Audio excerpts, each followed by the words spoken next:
நெல்லையில் நடந்த பாஜக பூத் கமிட்டி மாநாட்டில் அமித்ஷா பல்வேறு குற்றச்சாட்டுகளை முன் வச்சிருக்காரு. இது தொடர்பான பார்வைகளை பெற இருக்கிறோம். தொடர்ந்து நம்முடைய அரசியல் விமர்சகர் திரு ஸ்ரீராம் சேஷாத்ரி இணைந்திருக்கிறார். சார் வணக்கம். அதிமுகவும் பாஜகவும் சேர்ந்தால் கடந்த தேர்தலுடைய ஓட் பர்சன்டேஜ் படியே 39 வருது.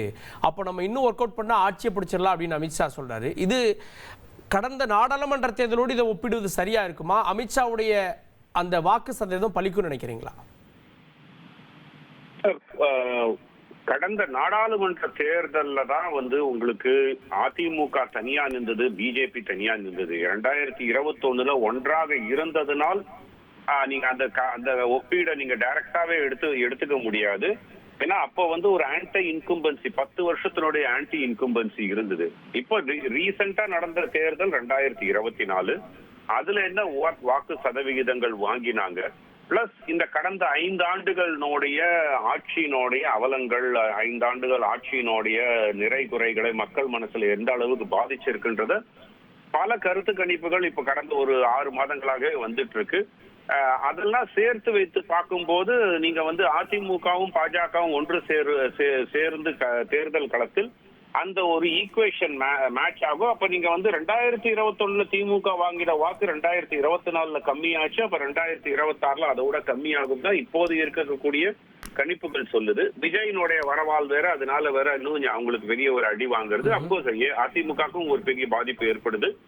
அந்த ஒரு 3 கார்னர் கான்டெஸ்டாக மாறும்பொழுது இவர்களுடைய கூட்டு சதவிகிதம் ஒரு பிளஸ் பாயிண்டா இருக்குன்னு அதுக்கு அமித்ஷானுடைய கணக்கு பல இடங்கள்ல நம்ம பார்த்திருக்கோம்.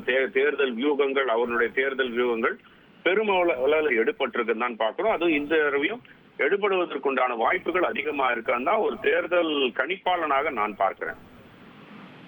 அதே நேரத்தில் வரக்கூடிய தேர்தலில் உதயநிதியை சிஎம் ஆக்க முயற்சிக்கிறாங்க. அதை நாங்கள் விடமாட்டோம், என்டிஏ ஆட்சி அமைக்கும் அப்படின்லாம் அமித்ஷா சொல்றாரு. இது அதீதமா இல்லையா?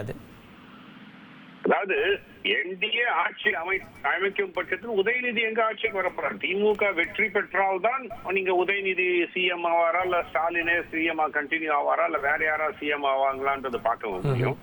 இப்போ அமித்ஷா பிஜேபி அதிமுகனுடைய கணக்கு இந்த 2026 தேர்தலில் அவர்கள் வெற்றி பெறுவார்கள் என்பதுதான் அவர்களுடைய கணக்கு, அவர்களுடைய கணிப்பு. அப்படி அந்த கணிப்பு உண்மையாகும் பட்சத்தில் உதயநிதி கண்டிப்பா அவர் முதல்வராக முடியாது. அதிமுகவும் பாஜகவும் சேர்ந்து வின் பண்ணிட்டு உதயநிதியை கூப்பிட்டா சிஎம் ஆக்குவாங்க. அதனால அவர்களுடைய ஸ்டேட்மெண்ட் நீங்க இரண்டையும் ஒன்றாக சேர்த்து பார்க்க வேண்டும். என்டிஏ கூட்டணி ஆட்சி அமைக்கும் அப்படி என்று சொல்லும் போது உதயநிதி கண்டிப்பாக ஆட்சிக்கு வருவது முடியாது என்பதுதான் பார்க்கணும். அந்த எக்ஸ்பிளனேஷன்ல தான் பார்க்கணும். அதனால கண்டிப்பாக அவர் சொன்னதுல ஒரு கருத்துல உண்மை இருக்காது, அதீதமாக நான் பார்க்கவில்லை. நன்றி திரு ஸ்ரீராம் சேஷாத்ரி இணைந்ததற்கு.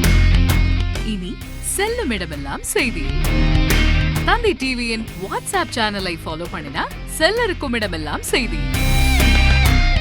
இதோ QR கோட் இப்பவே ஸ்கேன் பண்ணுங்க, ஃபாலோ பண்ணுங்க.